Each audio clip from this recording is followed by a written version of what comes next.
चलिए, तो आज की क्लास में सभी का स्वागत है।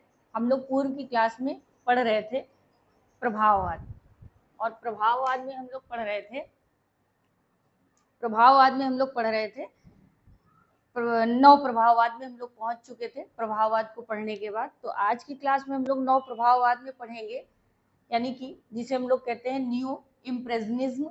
यानी हमने इसके जो भूमिका थी उसके बारे में पिछली कक्षा में आप लोगों को पढ़ाया है, और आज उसी कक्षा में आगे के क्रम में बढ़ते हुए आज हम लोग पढ़ेंगे जॉर्ज सोरा जी को।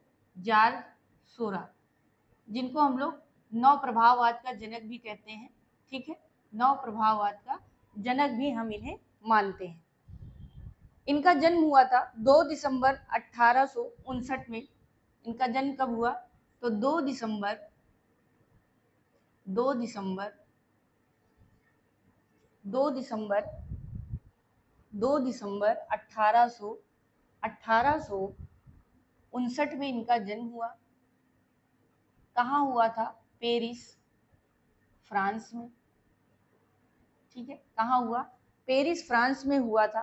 ठीक है, इनकी शिक्षा जो थी वो शास्त्रीयतावादी कलाकार अग्रकेसिस हेरनी लेहमैन द्वारा पूरी की गई थी। यानी इन्होंने जो शिक्षा ली थी, इनकी शिक्षा किसके द्वारा की गई थी, या इन्होंने शिक्षा किसके द्वारा ली थी? तो इनकी जो शिक्षा थी वो हुई थी शास्त्रीयतावादी कलाकार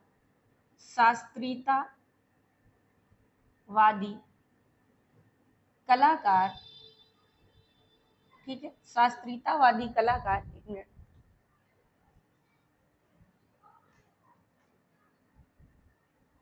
शास्त्रीयतावादी कलाकार अग्र के शिष्य, यानी अंग्र के शिष्य थे। और शिष्य कौन थे? शिष्य का नाम था हेनरी लेहमैन।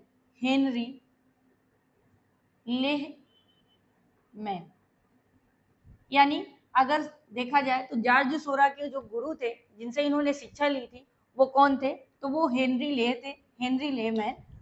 जॉर्ज सोरा ने नौ प्रभाववाद को जन्म इसलिए दिया था, जो प्रभाववाद में कुछ त्रुटियां रह गई थी उनके कारण इस वाद को जन्म दिया था। और जो लोग इस क्लास से जुड़ते हैं उनसे थोड़ा सा निराशा है कि वो लोग क्लास देखने के बाद क्लास को लाइक नहीं करते। प्लीज एक बार क्लास को लाइक जरूर करिए, जिससे कि ये क्लास उन तक भी पहुंच सके जो बच्चे निःशुल्क तैयारी करना चाहते हैं। और डिस्क्रिप्शन में आपको लिंक दी जाती है टेलीग्राम चैनल को ज्वाइन करने के लिए, तो उस लिंक को टच करके आप ज्वाइन कर सकते हैं। मोर ऑप्शन में जाने के बाद आपको ये लिंक मिल जाएगी। और आप लोगों से एक निवेदन है, ज़्यादा से ज़्यादा सब्सक्राइब करें। कोशिश है कि आगे आप लोगों को 27 तारीख के बाद इसमें लाइव क्लासें मिलना भी स्टार्ट हो जाएंगी, लाइव सेशन भी होंगे। आपकी मैम जो हिंदी की क्लास चल रही है इसमें, वो हिंदी की मैम भी आपसे बहुत जल्दी क्लास लेना स्टार्ट करेंगे। तो हम लोग जॉर्ज सोरा को पढ़ रहे थे। नौ प्रभाववाद, जो प्रभाववाद के बाद एक ऐसा वाद था जो कि नौ प्रभाववाद की त्रुटियों को लेकर उनको समापन के लिए एक नई दिशा की तरफ, एक नए वाद को जन्म देने का कारण रहा है। तो उसकी जो त्रुटियां थी उसको समाप्त या उनको सुधार करने के लिए जॉर्ज सोरा ने यह वाद को जन्म दिया। सोरा ने सूर्य के रंगों को प्रिज्म के द्वारा खंडित किया। सोरा ने सूर्य के रंगों को प्रिज्म के द्वारा खंडित किया। आप लोगों ने पढ़ा होगा, जो हम लोग ये पढ़ते हैं रंगों का जो कलर है वो प्रिज्म के द्वारा जो हमें कलर दिखाई दिए थे उन्हीं रंगों को पढ़ते हैं। खंडित किया, रंग योजना के सहायता से रंगों का प्रयोग, जिससे सोरा को काफी प्रेरणा मिली। तो खंडित किया, और इस खंडित रूप से सोरा को रंगों का प्रभाव दिखाने में अत्यधिक सफलता मिली। जो लोग इस क्लास को देखते हैं वो एक दूसरे को शेयर भी करें, और कोशिश करें, अगर आप लोग हम लोगों का सपोर्ट करना चाहते हैं तो सपोर्ट भी इतना करिए, आप अपने स्टेटस में एक बार ये लिंक जरूर लगा दीजिए क्लास की, ताकि उन लोगों तक पहुंच सके जो तैयारी भी करना चाहते हैं। क्योंकि ये क्लासेस फ्री हैं, इनकी कोई भी कॉस्ट नहीं है, और ये फ्री क्लासेस सिर्फ इसलिए हैं कि जो बच्चे अभी तैयारी नहीं कर पा रहे हैं उस दृष्टि से इन्हें पढ़ाया जा रहा है। हाँ थोड़ी सी पद्धति लोगों को डीप या फिर बोरिंग लग रही हो तो वो एक बार प्रयास ये इस क्लास को समझने का जरूर करें। इसमें प्रचार प्रसार से ज़्यादा आप लोगों को पढ़ाने की कोशिश की जाती है कि आप लोग टॉपिक को बहुत अच्छे से पढ़ें। हम भी ऑनलाइन पढ़ने स्टडी करते हैं, कुछ ना कुछ तैयारी चलती रहती है, तो देखा है लोग ज़्यादा से ज़्यादा प्रचार एक माध्यम बना रखा है। तो प्रचार अपनी जगह है और पढ़ाना अपनी जगह है, तो कोशिश है कि लोगों को पढ़ाया ज़्यादा जाए। प्रचार 1-2 मिनट के लिए अच्छा लगता है। चलिए, इसके बाद जो गॉगिन ने सोरा की अंकन पद्धति को बिल्कुल नहीं भाती थी, यानी जो गॉगिन थे पॉल गॉगिन इनको सोरा की, ऐसे लिख लीजिए, इनको सोरा की अंकन पद्धति नहीं पसंद थी। ठीक है, अंकन पद्धति पसंद नहीं थी, इसलिए इन्होंने उपहास के रूप में, यानी जब इनका उपहास किया तो उपहास के रूप में इन्होंने इनको कहा कि हरा रसायन शास्त्री कहा। क्या कहा? हरा रसायन या रसायन शास्त्री कहा। देखिए, हरा रसायन शास्त्री जब इनको इन्होंने कहा तो एक तरीके से इनका उपहास था। और आप लोगों से पूछ सकता है कि जॉर्ज सोरा को हरा रसायन शास्त्री किसने कहा था, तो याद रखिएगा पॉल गॉगिन ने इनको कहा था। इसके बाद इनकी अंकन पद्धति के लिए भी इन्होंने कहा, अंकन पद्धति, उसका भी इन्होंने उपहास किया और उपहास के रूप में कहा रिपी पॉइंट कहा। क्या कहा? Ripi point, Ripi point. ठीक है, यानी उनको पॉइंट के रूप में आंका और कहा इनका जो अंकन की दृष्टि है वो रिपी पॉइंट जैसी है। इसके बाद थोड़ा सा बढ़ते हैं। जॉर्ज सोरा ने नव प्रभाववाद में एक नई सोच को जन्म दिया और उसी में चित्रांकन को आगे बढ़ाया और इन्होंने एक कई फेमस अपने चित्रों को भी अंकन किया। तो चलिए थोड़ा सा आगे और बढ़ेंगे। जो लोग लिखते हैं, मेरी एक से आप लोगों से एक निवेदन है कि बहुत से बच्चे क्लास देखने के बाद स्किप भी कर देते हैं, तो क्लास को पूरा सुनने का प्रयास करिए। लास्ट तक हो सकता है शायद आपकी कोई मतलब का क्वेश्चन या मतलब की बात हो, स्किप करने का कोई मतलब नहीं। 1884 ईस्वी में, 1844 ईस्वी में, ठीक है, 1884 ईस्वी में, ठीक है, 1884 ईस्वी में सोरा ने अपना सबसे बड़ा विख्यात चित्र बनाया, सबसे विख्यात चित्र बनाया। ठीक है, चित्र क्या है उसके बारे में चर्चा करेंगे। इनका सबसे विख्यात चित्र जो कि 1884 ईस्वी में बनाया, और वो विख्यात चित्र था ला ग्रांड जा दी। क्या था? ला ग्रांड, ठीक है, ला ग्रांड जा जात दी। ये इनका जो है सबसे फेमस चित्र था। ठीक है, जिसे रवि वासरी अपराह्न 1886 में इन्होंने पूर्ण किया था। यानी कहा जाए तो रवि वासरी नहीं, ये इनका पहला चित्र था, ये लिखिए। ठीक है, इसके बाद रवि वारसी अपराह्न इनका दूसरा चित्र था। दूसरा इनका कौन सा चित्र था? रवि वासरी, ठीक है, रवि वासरी अपराह्न, ये इनका फेमस दूसरा चित्र था। और इसे इन्होंने कब पूरा किया था? इसे इन्होंने 1886 ईस्वी में पूर्ण किया। कब किया? 1886 ईस्वी में पूर्ण किया। ठीक है, ये इनका बहुत प्रसिद्ध चित्र है। ला ग्रांथ द्वीप किसका चित्र है? तो ये जॉर्ज सोरा का है। और रवि वासरी अपराह्न बहुत पूछा जाता है कि किसने बनाया है, तो जॉर्ज सोरा का चित्र है। इन्होंने स्वतंत्र कलाकारों में सैलून सालोदा आंतेपा में प्रभावित यानी प्रभाववादियों की एक अंतिम प्रदर्शनी में प्रदर्शित किया था। यानी जो ये रवि वासरी इनका चित्र है, इन्होंने जो है सैलून सालोदा आप अंधा पांडे में जो है ये चित्र प्रदर्शित किया था, जिसकी बहुत प्रशंसा हुई और प्रदर्शनी में इन्हें बहुत सारी ख्याति प्राप्त हुई। इस चित्र का विरोध देगा ने भी किया। इसे रोमांटिक प्रभाववाद कहा। यानी इसी चित्र की जब विरोध किया, तो विरोध करने पे जो आपके देगा जी हैं, देगा ने कहा कि ये रोमांटिज्म, ठीक है, रोमांटिज्म या रोमांटिक प्रभाववाद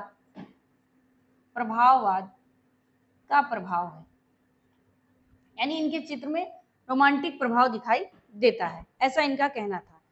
इसके बाद यूमा ने भी उपहास में इनके चित्रों के बारे में लिखा कि ऊपर से रंगहीन मक्खियों की, यानी ये जो चित्र ये रवि वासरी बनाया था, इसके लिए भी किसने, तो यू ईमा ने उपहास में लिखा था, ये लिख लीजिए, ये थोड़ा सा लिखने लायक है, इंपॉर्टेंट है। इन्होंने लिखा कि इस चित्र के ऊपर जो रंगीन मक्खियां हैं, इस चित्र के ऊपर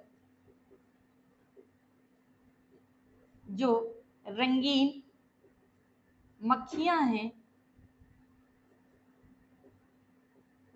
मक्खियां बैठी हैं, ठीक है, मक्खियां बैठी हैं, इन्हें जो है उनको हटा दो और आप देखोगे कि उनको हटा दो और आप देखोगे कि देखोगे कि उसने नीचे कुछ भी नहीं, कोई विचार न कोई आत्मा व्यक्त की। उसने नीचे न कोई आकार या आत्मा या विचार चित्रित किए हैं। यूमा का मानना था जो रविवासरी अपराह्न चित्र है, इस चित्र में जो रंगीन मक्खियां बैठी हैं उन्हें हटा दो और आप देखोगे कि इनकी नीचे जो चित्रण की विधि है उसमें ऐसा कुछ भी नहीं है जिससे हम ये इस चित्र की उपहास या ना करें, ठीक है। ये जो इनका चित्र था तैल माध्यम में बना था, किस माध्यम में, तैल माध्यम में, ठीक है, तैल माध्यम में इन्होंने बनाया, ठीक। इंस्टीट्यूट ऑफ शिकागो यूएसए में ये जो है वर्तमान में सुरक्षित है, लिखना चाहे तो लिख लें। इसके बाद कुछ समय बाद इनका जो सबसे प्रसिद्ध चित्र है, यानी रविवासरी अपराह्न के बाद जो पूछा जाता है, स्नान स्थल, मैंने बताया है जब भूमिका बता रहे थे, तो जॉर्ज सोरा का जो सबसे प्रसिद्ध चित्र है स्नान स्थल, ठीक है, जो स्नान मग्न युवतियों के विरोध में बनाया गया था, तो जो स्नान स्थल इन्होंने चित्रित किया, ये इनका सबसे फेमस चित्र था। इसके बाद जॉर्ज सोरा ने 1891 में, ठीक है, इन्होंने चित्र बनाया, क्या चित्र बनाया तैल माध्यम में बनाया था। इनका फेमस चित्र है सर्कस, बहुत पूछा जाता है, सर्कस किस माध्यम में, तैल माध्यम में बनाया है, ठीक है। इसमें एक सर्कस का दृश्य, एक लेडी को सर्कस करते हुए दिखाया, यानी दौड़ते हुए अश्व के ऊपर करतब दिखाती हुई एक सुंदरी को इसमें चित्रित किया है, ठीक है। वर्तमान में ये कहाँ सुरक्षित है, इसकी सुरक्षित बात करें तो वर्तमान में ये सुरक्षित है, ये है म्यूसी द ओरसाया, ठीक है, ओरसाया, ठीक है, ओरसाया जो भी लिखना चाहे लिख सकते हैं, ओरसाया पेरिस में सुरक्षित है, ठीक है। वर्तमान में कहाँ सुरक्षित है सर्कस, तो म्यूसी द ओरसाया पेरिस में सुरक्षित है। इसके बाद अंताग्रास या द्वीप जो इन्होंने चित्र बनाया था, वो द्वीप लिख लीजिएगा, जो दा लिखा है वो कहीं कहीं पर द्वीप भी लिखा रहता है और कहीं कहीं पर दा भी लिखा रहता है। इसके बाद रविवासरी, और एक इनका अन्य चित्र है श्रृंगार, नेक्स्ट है इनका, इन्होंने बनाया था श्रृंगार, ठीक है, श्रृंगार मंच नृत्य, और नेक्स्ट है इनका मुद्राएं, ठीक है। ये कुछ फेमस चित्र बनाए थे, लेकिन सर्कस और स्नान स्थल इनका सबसे फेमस और सबसे ज्यादा इम्पोर्टेंट चित्र है, जो परीक्षा की दृष्टि से बहुत पूछा जाता है। और आप लोगों से एक निवेदन है, प्लीज आप क्लास को सब्सक्राइब शेयर लाइक करते रहिए, ताकि इसी तरह मोटिवेशन से हम लोग आप लोगों को पढ़ाते रहें। बहुत जल्दी यूजीसी के नेट की जो क्लासें हैं 27 तारीख के बाद आने वाली अग्रिम परीक्षाओं के लिए आपकी तैयारी करके आया जाएगा और उसी लेवल से आपको देने का प्रयास है। देखा है मैंने, लोग पढ़ाते हैं पर वन लाइनर और ऐसे पढ़ाना अलग बात है।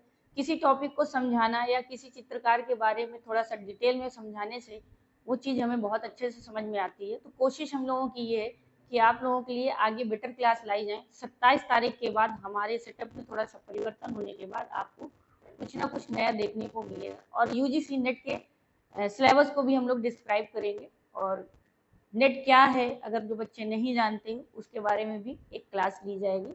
तो आप लोग कोशिश करिए, क्लास को शेयर करिए, लाइक करिए, सब्सक्राइब करिए। आपका लाइक हमारी क्लास के लिए बहुत इंपॉर्टेंट है।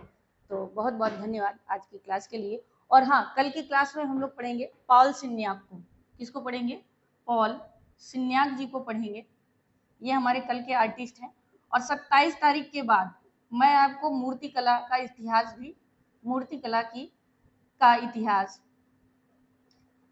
इतिहास साथ में स्थापत्य इसकी भी क्लास आप लोगों की जल्द 27 के बाद स्टार्ट होंगी।